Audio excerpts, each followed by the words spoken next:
நம்ம யார் தெரியும்ல? நாம எல்லாருமே சொல்றேன், நாம யார் தெரியும்ல? இந்தியாவின் மாபெரும் மக்கள் சக்தி கொண்ட ஒரு மகத்தான வெகுஜன மக்கள் படை.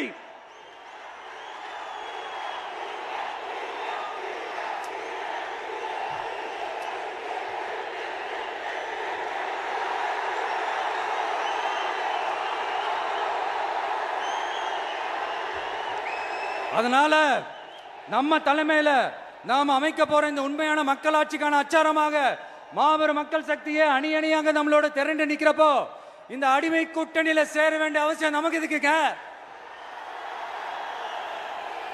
நம்மளுடைய இந்த கூட்டணி சுயமிழந்த கூட்டணியெல்லாம் இருக்காது, சுய மரியாதை கூட்டணியா தான் இருக்கும். இந்த ஒரு பக்கம் RSS கிட்ட அடிபணிஞ்சுக்கிட்டு, இன்னொரு பக்கம் மதச்சார்பற்ற கூட்டணின்னு இந்த மக்களை ஏமாத்துற கூட்டணியெல்லாம் நம்ம கூட்டணி